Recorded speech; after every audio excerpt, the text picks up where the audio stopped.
வணக்கம். இன்றைய முக்கிய செய்திகள். 4 வழிச்சாலையில் மேம்பால தடுப்பு சுவர் கட்ட கிராம மக்கள் எதிர்ப்பு. புதுச்சேரி விழுப்புரம் தேசிய நெடுஞ்சாலையில் திடீர் சாலை மறியல். காவலர் தேர்வில் VCCயில் படித்த 77 பேர் தேர்ச்சி. தேர்ச்சி பெற்றவர்களுக்கு VCC தாளாளர் நாகராஜன் வாழ்த்து. அரவிந்த ஆசிரம சமையல் கூடத்திற்குள் கத்தியுடன் புகுந்த பெண். ஊழியர்கள் அலறி அடித்தபடி ஓடியதால் பரபரப்பு. என்ஆர் ஆட்சி மீது குறை கூறும் நாராயணசாமி சொத்து கணக்கு காட்டுவாரா? பாஜக தலைவர் சாமிநாதன் கேள்வி. 4 வழிச்சாலையில் மேம்பாலம் தடுப்பு சுவர் கட்ட எதிர்ப்பு தெரிவித்து 20 கிராமத்தினர் புதுச்சேரி விழுப்புரம் தேசிய நெடுஞ்சாலையில் அரியூரில் சாலை மறியலில் ஈடுபட்டதால் போக்குவரத்து கடுமையாக பாதிக்கப்பட்டது. புதுச்சேரி விழுப்புரம் இடையே போக்குவரத்து நெரிசல் அதிகரித்து வருகிறது. இச்சூழலில் விழுப்புரத்திலிருந்து புதுச்சேரி வழியாக நாகப்பட்டினம் வரை 4 வழிச்சாலை அமைக்கும் பணி நடக்கிறது. இதற்காக கண்டமங்கலம், திருபுவனை பாளையம், அரியூர், திருவண்டார்கோவில், மதக்கடிப்பட்டு, கெங்காராம்பாளையம் உள்ளிட்ட பகுதிகளில் கடைகள், வீடுகள் இடிக்கப்பட்டு சாலை விரிவாக்க பணிகள் முழுவீச்சில் நடந்து வருகின்றன. சாலையின் குறுக்கே பல்வேறு இடங்களில் சிறிய பாலங்களும் அமைக்கப்படுகின்றன. இந்த நிலையில் திருவண்டார்கோவில் ஆகிய பகுதிகளில் கிராமப்புற சாலைகளை இணைக்கும் வகையில் 2 மேம்பாலங்கள் அமைக்கப்படுகிறது. இதற்கான பணிகள் மும்முரமாக நடக்கிறது. இந்த சூழ்நிலையில் 4 வழிச்சாலையில் மேம்பாலம் தடுப்புச்சுவர் கட்ட எதிர்ப்பு தெரிவித்து 20 கிராமங்களை சேர்ந்த 500க்கும் மேற்பட்ட மக்கள் புதுச்சேரி விழுப்புரம் தேசிய நெடுஞ்சாலையில் அரியூர் அரசு மருத்துவமனை எதிரே மறியலில் ஈடுபட்டனர். இதனால் போக்குவரத்து கடுமையாக பாதிப்படைந்தது.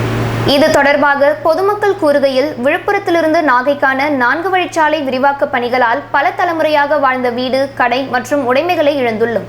குறிப்பாக அரியூர், அனந்தபுரம், பங்கூர் மற்றும் சுற்று வட்டாரத்தில் உள்ள 20 கிராம மக்களின் வாழ்வாதாரம் மேலும் பாதிக்கும் வகையில் பாலம் தடுப்பு சுவர் அமைக்கும் பணி தொடங்கியுள்ளது. புதுச்சேரி அரசு இந்த விஷயத்தில் தலையிட வேண்டும். தடுப்பு சுவர் கட்டினால் மருத்துவமனைக்கு கூட செல்ல முடியாத நிலை ஏற்படும். அதனால் எதிர்ப்பு தெரிவித்து மறியலில் ஈடுபட்டுள்ளோம் என்று கூறினர். இதனையடுத்து போலீசார் அதிகாரிகள் வந்து பேசினர். துறை அதிகாரிகளிடம் இது பற்றி தெரிவித்து கலந்தாலோசிப்பதாக உறுதி தந்தனர். இதனையடுத்து போராட்டம் ஒத்திவைக்கப்பட்டது. 1 மணி நேரம் நடந்த மறியல் காரணமாக கடும் போக்குவரத்து பாதிப்பு ஏற்பட்டது. அரியூர் ஒரு பிரதான ஊராக இருக்குது. இதை கடந்த 40 கிராமங்கள் செல்ல வேண்டியதாக இருக்குது.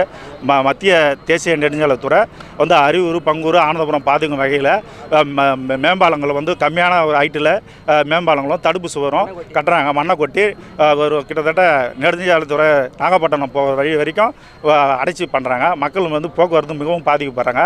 அரியூரில் தினமும் 5000 மக்கள் தொகை போகிறதும் வேலைக்கு வரதும் படிக்கும் மாணவர்கள், கல்லூரிகள், அரசு மருத்துவமனை, தனியார் மருத்துவமனை, தனியார் கல்லூரி, 5 கல்லூரிகள் மற்றும் தனியார் 4 தனியார் பள்ளிக்கூடம்லாம் இருக்குது.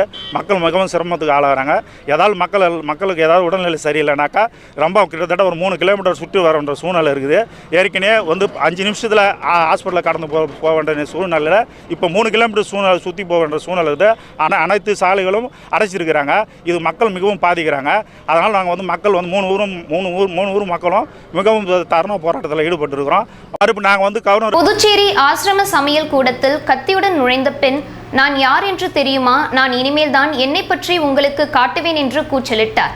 இதனால் ஊழியர்கள் அலறி அடித்தபடி ஓட்டம் பிடித்ததால் பரபரப்பு ஏற்பட்டது. புதுச்சேரி துணைநிலை ஆளுநர் மாளிகை அருகே அரவிந்தர் ஆசிரமத்திற்கு சொந்தமான சமையல் கூடம் உள்ளது. இந்த சமையல் கூடத்தில் சுமார் 40 வயது மதிக்கத்தக்க ஒரு பெண் கத்தியுடன் உள்ளே புகுந்து ரகளையில் ஈடுபட்டார். அப்போது அங்கு பணியில் இருந்த காவலர்கள் கத்தியுடன் அந்த பெண் வருவதைக் கண்டு அவர்கள் அலறி அடித்துக்கொண்டு ஓட்டம் பிடித்தனர். இதனால் சிறிது நேரத்தில் அரவிந்தர் ஆசிரம சமையல் கூடமே பரபரப்பானது. இதனையடுத்து அங்கு பணியில் இருந்த காவலர்கள் அந்த பெண்ணிடம் சமயோசிதமாக பேசி அவர் கையில் இருந்த கத்தியை பிடுங்க முயற்சி செய்தனர். கத்தியுடன் புகுந்த பெண், நான் யார் என்று தெரியுமா? நான் இனிமேல் தான் என்னை பற்றி உங்களுக்கு காட்டுவேன் என்று கூச்சலிட்டார். இதனால் 1 மணி நேர போராட்டத்திற்கு பிறகு அந்த பெண்ணிடம் சமாதானமாக பேசி போலீசார் கத்தியை பறிமுதல் செய்தனர். இதனையடுத்து காவல் நிலையத்திற்கு அழைத்து சென்று அந்த பெண்ணிடம் விசாரணை செய்தபோது உருவையாறு பகுதியை சேர்ந்த ஜான் போஸ்கோ என்பவரின் மனைவி விசாலாட்சி என்பது தெரிய வந்தது. மேலும் விசாலாட்சியிடம் போலீசார் விசாரணை நடத்தியதில் விசாலாட்சி என்பவர் மனநலம் பாதிக்கப்பட்டதாகவும் கவர்னர் மாளிகை அருகே உள்ள டீ டைம் என்ற டீ கடையில் அவரது மகள் வேலை செய்து வருவதும் தெரிய வந்தது. தனது மகளின் பாதுகாப்புக்காக வந்த விசாலாட்சி தன் சுயநினைவை இழந்து கத்தியுடன் ஆசிரம சமையல் கூடத்திற்குள் புகுந்து ரகளையில் ஈடுபட்டதும் தெரிய வந்தது. மேலும் பெரியகடை போலீசார் வழக்கு பதிவு செய்து அந்த பெண்ணிடம் விசாரணை செய்து வருகின்றனர். புதுச்சேரியில் ஆசிரம சமையல் கூடத்திற்குள் பெண் ஒருவர் கத்தியுடன் புகுந்து ரகளையில் ஈடுபட்ட சம்பவம் புதுச்சேரியில் பரபரப்பை ஏற்படுத்தியுள்ளது.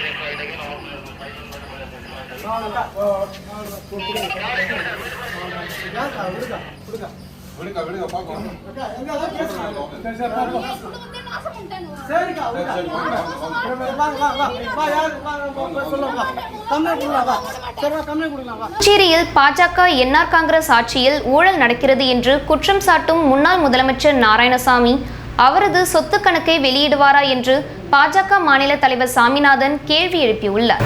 பாஜக தலைமை அலுவலகத்தில் செய்தியாளர்களை சந்தித்த மாநில தலைவர் சாமிநாதன் ஊழல் இல்லாத வலிமையான இந்தியா உருவாக்குவதே பிரதமர் மோடியின் விருப்பம் என்றும் கருத்து கணிப்புகளை மீறி 5 மாநிலங்களில் பாஜக வெற்றி பெற்று உள்ளது என்றும் கூறினார்.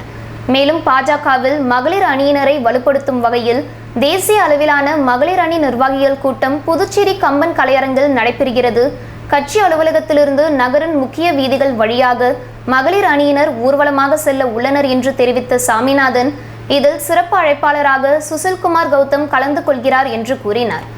மேலும் புதுவையில் பல்வேறு திட்டங்கள் செயல்படுத்தப்பட்டு வருகிறது. கரப்ஷன் இல்லாமல் காவல்துறைக்கு ஆட்கள் தேர்ந்தெடுக்கப்படுகிறார்கள். 50 ஆண்டுகள் பின்தங்கியிருந்த புதுச்சேரி தற்போது வளர்ச்சியடைந்து வருகிறது. நாள் ஒன்றுக்கு 16 மணி நேரம் பாஜக அமைச்சர்கள் மக்களுக்காக உழைக்கிறார்கள். மத கலவரங்கள் நடைபெறாமல் 7 ஆண்டு ஆட்சி செய்யும் ஒரே பிரதமர் நரேந்திர மோடி என்று தெரிவித்த சாமிநாதன் பாஜகவை திமுக விமர்சனம் செய்ய எந்த தகுதியும் இல்லை என்று கூறினார். ஊழலுக்கு எதிரான கட்சி பாஜக என்றும் ஊழல் நடைபெற்றிருந்தால் அதிகாரப்பூர்வமாக தெரிவிக்கலாம் என்றும் பாஜகவில் உள்ள சட்டமன்ற உறுப்பினர்களும் அமைச்சர்களும் சொத்து கணக்கை காட்ட தயாராக உள்ளனர். அதுபோல் இதுவரை சம்பாதித்த சொத்துக்களை நாராயணசாமி கணக்கு காட்டுவாரா என்று பாஜக தலைவர் சாமிநாதன் கேள்வி எழுப்பினார்.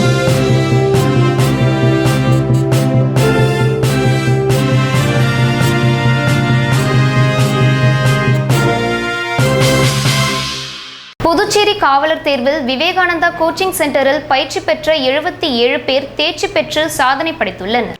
புதுவை அரசு நடத்திய காவலர் பணி தேர்வுக்கான எழுத்துத் தேர்வில் முதலியார்பேட்டை விவேகானந்தர் கோச்சிங் சென்டரில் பயிற்சி பெற்ற 77 பேர் வெற்றி பெற்றுள்ளனர். புதுச்சேரியில் 400க்கும் மேற்பட்ட காவலர் மற்றும் ஊர்காவலர் பணியிடங்களை நிரப்ப புதுவை என்ஆர் பாரதிய ஜனதா கட்சி அரசு முயற்சிகளை எடுத்து அறிவிப்புகளை வெளியிட்டது. இதற்கான உடல் தகுதி தேர்வு 1 மாதம் நடைபெற்றது. இதில் தேர்வு செய்யப்பட்டவர்களுக்கு எழுத்துத் தேர்வு மார்ச் 19ஆம் தேதி இதயா கல்லூரி விவேகானந்தா பள்ளி முதலான 5 மையங்களில் நடைபெற்றன. இதில் தேர்வானவர்கள் பட்டியல் சில தினங்களுக்கு முன் வெளியிடப்பட்டதில் கல்வியாளர் டாக்டர் BCC நாகராஜ் நடத்தும் விவேகானந்தர் கோச்சிங் சென்டரில் பயிற்சி பெற்ற 77 பேர் வெற்றி பெற்றனர். வெற்றி பெற்றவர்கள் அனைவரும் BCC நாகராஜை சந்தித்து நன்றி தெரிவித்துக் கொண்டனர். BCC கோச்சிங் சென்டரில் இதற்கு முன்பும் காவலர் பணியிடங்கள் LDC முதலான அரசு பணியிடங்களுக்கும் பயிற்சி அளிக்கப்பட்டு அவர்களில் பலர் வெற்றி பெற்றுள்ளனர் என்பது குறிப்பிடத்தக்கது.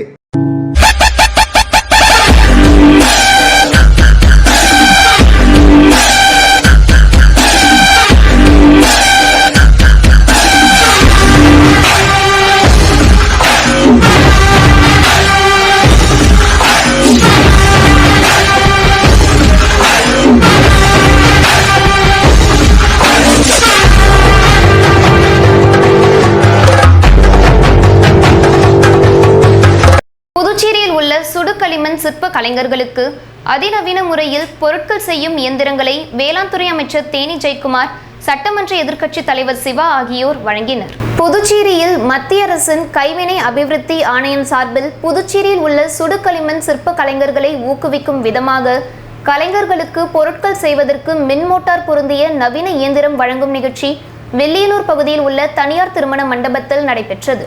இவ்விழாவில் சிறப்பு அழைப்பாளராக வேளாண் துறை அமைச்சர் தேனி ஜெயக்குமார், சட்டமன்ற எதிர்க்கட்சி தலைவர் சிவா ஆகியோர் கலந்து கொண்டு சுமார் 50 பயனாளிகளுக்கு மண்பாண்டம் செய்யும் அதிநவீன இயந்திரங்களை வழங்கினர். இந்நிகழ்ச்சிக்கான ஏற்பாட்டினை சுடுகளிமண் சிற்பம் செய்யும் நிறுவனத்தின் தலைமை செயல் அதிகாரியும் பத்மஸ்ரீ விருது பெற்றவருமான முனுசாமி மற்றும் நிர்வாகிகள் செய்திருந்தனர்.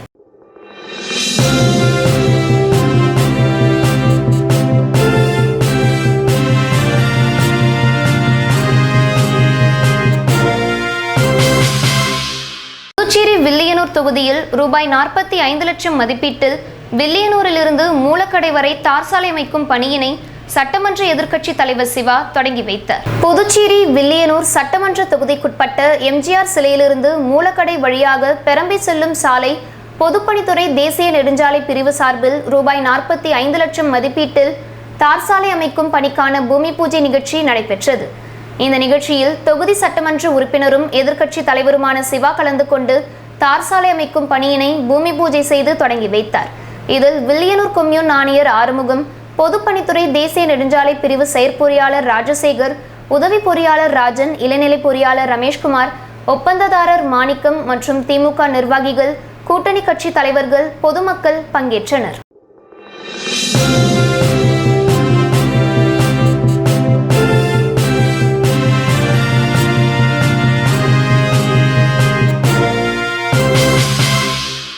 பிளாஸ்டிக்கை தவிர்ப்போம், மழைநீரை சேமிப்போம் என்பதை வலியுறுத்தி ரிச்சி கடற்கரை சாலை காந்தி சிலை முன்பு மரக்கன்றுகள் வழங்கி விழிப்புணர்வு ஏற்படுத்தினர் மும்மதத்தினர். பிரான்சில் வசிக்கும் மாரிசாமி, பத்திரிசியா மற்றும் ரெஜில் இவர்களுடன் இணைந்து ஈரம் கல்வி மற்றும் கிராமப்புற வளர்ச்சி சங்கம் சார்பாக புதுச்சேரி மணக்குள விநாயகர் கோவில், இருதய ஆண்டவர் ஆலயம் மற்றும் பள்ளிவாசல் ஆகிய இடங்களில் நெகிழியை தவிர்ப்போம், துணிப்பையை பயன்படுத்துவோம், மரம் வளர்ப்போம், மழை பெறுவோம் மற்றும் சமூக நல்லிணக்கத்தை வலியுறுத்தி பொதுமக்களுக்கு துணிப்பை மற்றும் மரக்கன்றுகள் வழங்கப்பட்டது. புதுச்சேரி கடற்கரை சாலையில் நடைபெற்ற இந்த நிகழ்ச்சியில் சிறப்பு அழைப்பாளராக சாகுல், உமர், ஓம் சக்தி ரமேஷ், ராஜா மற்றும் சிவசுப்பிரமணியன், சார்லஸ், ரமேஷ் ஆகியோர் கலந்து கொண்டனர். இந்த விழாவுக்கான ஏற்பாட்டினை ரெஜில் நண்பர்கள் மற்றும் ஏசுதாஸ், ஈரம் கல்வி மற்றும் கிராமப்புற வளர்ச்சி சங்கம் ஆகியோர் செய்திருந்தனர்.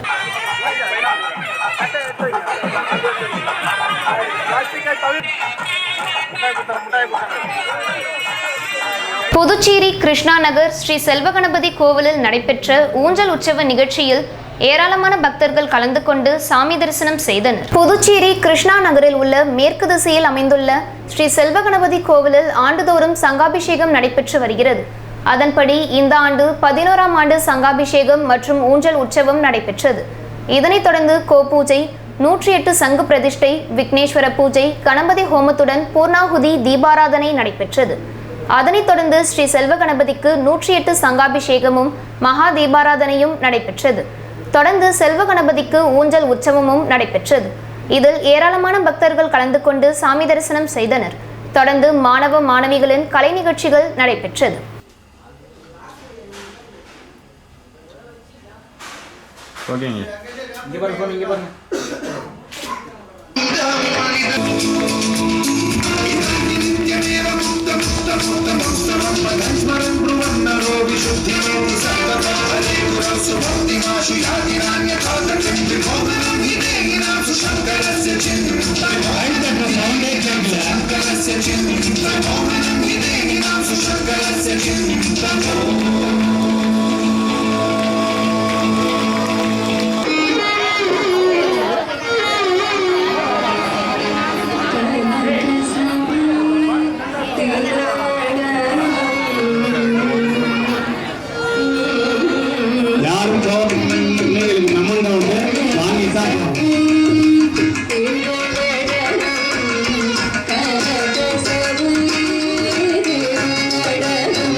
நீங்க போட்டோ எடுக்கிறவங்க கீழே உட்கார்ந்து எடுத்துங்க. ஒரு நிமிஷம் அவங்க எடுத்துட்டா நீங்க அதுக்கப்புறம் எடுங்க. மகான் ஸ்ரீ கணபதி சுவாமிகள் ஆசிரமத்தின் கும்பாபிஷேக விழாவை முன்னிட்டு கணபதி ஹோமம் வெகு விமரிசையாக நடைபெற்றது. புதுவை தட்டாஞ்சாவடி பகுதியில் மகான் ஸ்ரீ கணபதி சுவாமிகள் சித்தர் பீடம் உள்ளது. இவ்வாலயத்தின் திருப்பணிகள் முடிவடைந்த நிலையில் வருகிற 28ஆம் தேதி கும்பாபிஷேக விழா வெகு விமரிசையாக நடைபெற உள்ளது. இதனை முன்னிட்டு கணபதி ஹோமம், நவக்கிரக ஹோமம், கோபூஜை, அன்னபூஜை மற்றும் பல்வேறு பூஜைகள் நடைபெற்றது. அதனைத் தொடர்ந்து மகா தீபாராதனை காண்பிக்கப்பட்டது. இதில் ஏராளமான பக்தர்கள் கலந்து கொண்டு சாமி தரிசனம் செய்தனர். மேலும் நிகழ்ச்சிக்கான ஏற்பாடுகளை கோவில் நிர்வாகிகள் செய்திருந்தனர்.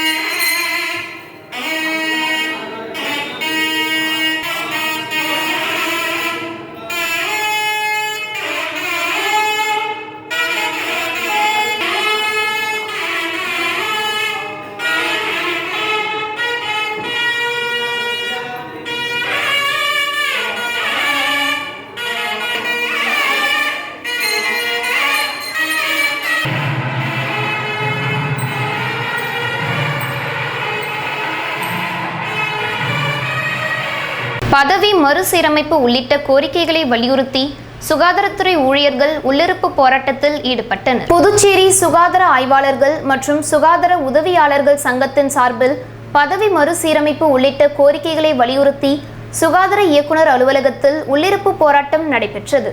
போராட்டத்திற்கு சங்க தலைவர் திருமலை தலைமை தாங்கினார்.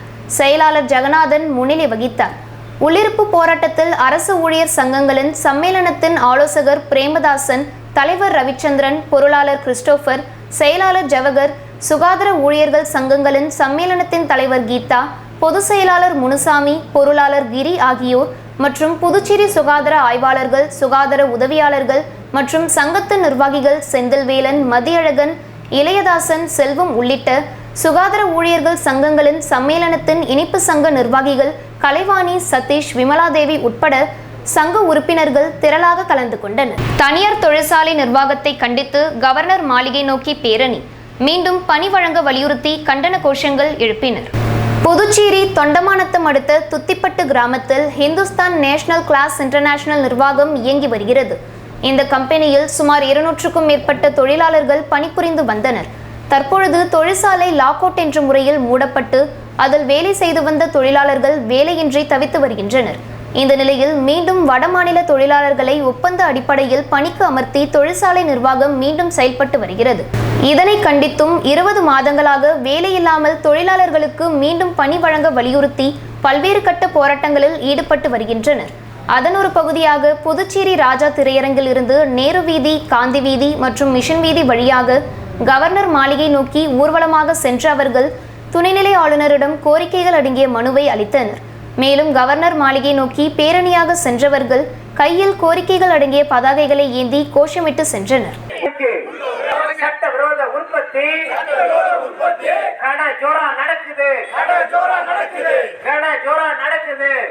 போலி பத்திரம் மூலம் இடத்தை அபகரிக்கும் ஆதிதிராவிட நலத்துறை இயக்குனரின் ஓட்டுநர் மீது நடவடிக்கை எடுக்க கோரி மாவட்ட ஆட்சியரிடம் புகார் மனு அளிக்கப்பட்டுள்ளது. புதுச்சேரி அடுத்த தேத்தாம்பாக்கம் கிராமத்தை சேர்ந்தவர் சபாபதி.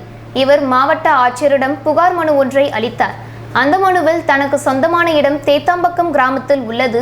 இந்த இடத்தை போலி பத்திரம் மூலம் பத்திரப்பதிவு செய்து அந்த இடத்தை ஆக்கிரமித்து வைத்திருக்கும் தேத்தாம்பாக்கம் கிராமத்தை சேர்ந்த பெருமாள் மகன் ராமமூர்த்தி மற்றும் சுப்பிரமணியன் மகன் சக்திவேல் ஆகியோர் இடத்தையும் ஆக்கிரமித்தது இல்லாமல் தங்கள் குடும்பத்தை கொலை செய்து விடுவதாக மிரட்டி வருவதாகவும் மற்றும் குடும்பத்தை சித்திரவதை செய்து வருவதாகவும் புகார் மனுவில் தெரிவித்துள்ளார். மேலும் குற்றம் சாட்டப்பட்டுள்ளவர் ஆதிதிராவிட நலத்துறை இயக்குனரின் ஓட்டுநராக பணி செய்து கொண்டிருப்பதாக அவர் புகார் மனுவில் தெரிவித்துள்ளார். எனவே அவர்கள் மீது நடவடிக்கை எடுக்க வேண்டும் எனவும் அவர் தனது புகாரில் கேட்டுக் கொண்டுள்ளார். லாஸ்பேட்டை தொகுதியில் சட்டமன்ற உறுப்பினர் மேம்பாட்டு நிதியில் இருந்து சுமார் 15 லட்சம் செலவில் சாலை அமைக்கும் பணியினை பூமி பூஜை செய்து சட்டமன்ற உறுப்பினர் ராமலிங்கம் தொடங்கி வைத்தார். புதுச்சேரி லாஸ்பேட்டை தொகுதியில் சட்டமன்ற உறுப்பினர் மேம்பாட்டு நிதி 2021-22 ஆண்டிற்கான சட்டமன்ற உறுப்பினர் ராமலிங்கம் மேம்பாட்டு நிதி மூலம் புதுச்சேரி நகராட்சி மூலம் பல்வேறு சாலைகள் பூமி பூஜை செய்து தொடங்கப்பட்டது. அதன்படி தொகுதிக்குட்பட்ட மகாவீர் நகர், குமரன் நகர், பெத்துசெட்டிப்பேட்டை, சுப்பிரமணியர் கோவில் தெரு உள்ளிட்ட இடங்களில் சுமார் 15 லட்சம் செலவில் சாலை அமைப்பதற்கான பூமி பூஜையினை சட்டமன்ற உறுப்பினர் ராமலிங்கம் தலைமை தாங்கி தொடங்கி வைத்தார். விழாவில் பாஜக மாநில தலைவர் சாமிநாதன், உலக நகராட்சி ஆணையர் சுரேஷ்ராஜ், செயற்பொறியாளர் மலைவாசன், உதவி பொறியாளர் கலிவரதன், இளநிலை பொறியாளர் சாந்தன் மற்றும் பாஜக பிரமுகர்கள், நிர்வாகிகள், ஊர் பொதுமக்கள் என பலர் கலந்து கொண்டனர்.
தண்ணீர் திருவிழாவின் நிறைவு விழாவில் பொதுப்பணித்துறை அமைச்சர் லட்சுமி நாராயணன் கலந்து கொண்டு விருது வழங்கி பாராட்டினார். தண்ணீர் திருவிழா 2022 புதுச்சேரி முழுவதும் ஏஜிஜி சார்பில் குளங்கள் காப்போம் குழு, வாட்டர்ஸ் ஆஃப் பாண்டிச்சேரி இணைந்து பல்வேறு பகுதிகளில் உள்ள நீர்நிலைகளில் 7 நீர்க்குடங்கள், 2 நகராட்சி மற்றும் 5 கொம்யூன் பகுதிகளை உள்ளடக்கிய பகுதிகளில் நீர்க்குட பயணம் நடைபெற்றது. கடந்த ஆண்டில் புதுவை அரசு கல்வித்துறையுடன் இணைந்து ஒரு குளம் ஒரு பள்ளி என்ற திட்டத்தின் கீழ் 85 பள்ளிகளில் 62 குளங்கள் தத்தெடுக்கப்பட்டது. அதன் தொடர்ச்சியாக இந்த வருடம் அந்தந்த ஊர்களில் உள்ள மக்களை ஒருங்கிணைத்து தண்ணீரின் அவசியம் குறித்தும் நீர்நிலைகளை பாதுகாப்பது பற்றியும் எடுத்துரைக்க நீர்க்குடம் பயணம் மேற்கொள்ளப்பட்டு சமூக அமைப்புகள் மற்றும் சமூக ஆர்வலர்கள் மற்றும் அங்கன்வாடி ஆசிரியர்கள், சுய உதவிக் குழுக்கள், இளைஞர்கள், பொதுமக்கள் ஆகியோரை இணைத்து இந்த நீர்க்குட பயணம் புதுவையில் 55 ஊர்களில் தண்ணீர் திருவிழாவாக கொண்டாடப்பட்டது. அனைத்து நீர்நிலை பகுதிகளிலிருந்து எடுக்கப்பட்ட நீர் புதுவையின் நீர் ஆதாரமாக விளங்கும் ஊசுடு ஏரியில் மீண்டும் கலக்கும் நிகழ்ச்சி முடிவுற்றது. இதில் சிறப்பாக செயல்பட்ட அனைவரையும் பாராட்டி Rajendra Prasad water man of India விருதும் நற்சான்றிதழும் வழங்கி பாராட்டுக்கள் தெரிவிக்கப்பட்டது. நிகழ்ச்சியில் புதுச்சேரி மாநில கோஜோரியோ கராத்தே சங்கத்தின் மாநில செயலாளர் கராத்தே சுந்தரராஜன் வரவேற்று பேசினார். சிறப்பு விருந்தினராக பொதுப்பணித்துறை அமைச்சர் லட்சுமி நாராயணன் மற்றும் உழவர்கரை நகராட்சி ஆணையர் சுரேஷ்ராஜ் கலந்து கொண்டு இந்த ஆண்டு தண்ணீர் திருவிழாவை சிறப்பாக மக்களோடு இணைந்து கொண்டாடிய பிரசிடென்சி மேல்நிலைப்பள்ளி மற்றும் முத்துரத்தினம் அரங்கம் மேல்நிலைப் பள்ளிகள் தேர்வு செய்யப்பட்டு விருதுகள் வழங்கி கௌரவிக்கப்பட்டது. பின்னர் குளங்கள் காப்போம் குழுவின் தலைவர் கார்த்திகேயன் தண்ணீர் திருவிழா 2022 பற்றி எடுத்துரைத்தார். அதன்பின் அரசு சம்மேளன குழுவின் தலைவர் பாலமுருகன் தண்ணீரின் அவசியம் குறித்து உரையாற்றினார். விழாவில் கலந்து கொண்ட அனைவரையும் விஜயலட்சுமி உறுதிமொழி வாசிக்க அனைவரும் உறுதிமொழி எடுத்துக்கொண்டனர். முடிவில் பாண்டிகேன் தலைவர் புரபீர் பானர்ஜி நன்றி தெரிவித்தார். இந்நிகழ்ச்சிக்கான ஏற்பாடுகளை முத்துரத்தின அரங்கம் மேல்நிலைப்பள்ளி நிர்வாகம் செய்திருந்தது. அந்த வயசுல நமக்குலாம் இல்ல, இன்னும் நிறைய வயசு இருக்கு நமக்கு. அந்த மாதிரி ஆட்கள்லாம் இந்த இடத்துல அவங்க வரவேற்று பண்ணாங்க. அதுவும் நம்ம வந்து தண்ணீர் திருவிழா நடந்திருக்குதுன்னும் போது ரொம்ப பெருமையா இருக்குது. ஒவ்வொரு 5 கொம்யூன் பஞ்சாயத்திலும் மற்றும் 2 நகராட்சி பகுதியிலும் சேர்த்து அங்கங்க இருக்கிற அமைப்புகள் தனித்தனியாக நம்ம சொல்ல போனாலும் நிறைய சொல்லலாம். நம்முடைய தனசுந்தராமர் அறக்கட்டளை மற்றும் நம்முடைய கனகநீரி பாதுகாப்பு நலச்சங்கம், அப்புறம் இன்னும் வந்து நிறைய குழுக்கள் அவங்களாம் சேர்ந்து, அது இல்லாமல் நம்ம ஸ்கூல் பார்த்தீங்கன்னா அவங்களும் இணைந்து நம்ம கூட நாங்கள் சப்போர்ட்டாக எப்போதுமே இருப்போம் அப்படின்னு சொல்லிட்டு இந்த தண்ணீர் திருவிழாவை மிக அருமையாகவும் சிறப்பாகவும் செஞ்சுட்டு இருந்தாங்க. இந்த சிறப்பு செய்யறது இல்லாமல் அடுத்த ஆண்டு நாம் அடுத்ததாக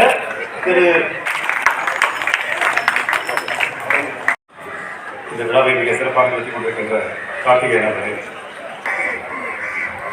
தண்ணீரின் பெருமையை, அவசியத்தை, எதிர்கால பிரச்சனையை எங்களுக்கு தெரிவிப்பதற்காக இந்த அமைப்பை சேர்ந்த அத்தனை பேரையும் நான் மனதார பாராட்ட நடைபெற்றிருக்கிறேன். இந்த எவ்வளவு முக்கியமான திருவிழா என்பதை இங்கே பேசியிருக்கிற பலரும் பல ஊர்களிலும் இதை அவசியத்தை மிக அற்புதமாக புரிய வைத்திருக்கிறார்கள். மற்ற இந்தியாவினுடைய மற்ற மாநிலங்களில் இந்த தண்ணீர் திருவிழா அவசியமோ இல்லையோ. மீண்டும் முக்கிய செய்திகள். 4 வழிச்சாலையில் மேம்பால தடுப்பு சுவர் கட்ட கிராம மக்கள் எதிர்ப்பு. புதுச்சேரி விழுப்புரம் தேசிய நெடுஞ்சாலையில் திடீர் சாலை மறியல். காவலர் தேர்வில் விசிசியில் படித்த 77 பேர் தேர்ச்சி. தேர்ச்சி பெற்றவர்களுக்கு விசிசி தாளாளர் நாகராஜன் வாழ்த்து. அரவிந்த ஆசிரம சமையல் கூடத்திற்குள் கத்தியுடன் புகுந்த பெண். ஊழியர்கள் அலறி அடித்தபடி ஓடியதால் பரபரப்பு. என்ஆர் ஆட்சி மீது குறை கூறும் நாராயணசாமி சொத்து கணக்கு காட்டுவாரா? பாஜக தலைவர் சாமிநாதன் கேள்வி. இத்துடன் இந்த செய்தி தொகுப்பு நிறைவடைந்தது. வணக்கம்.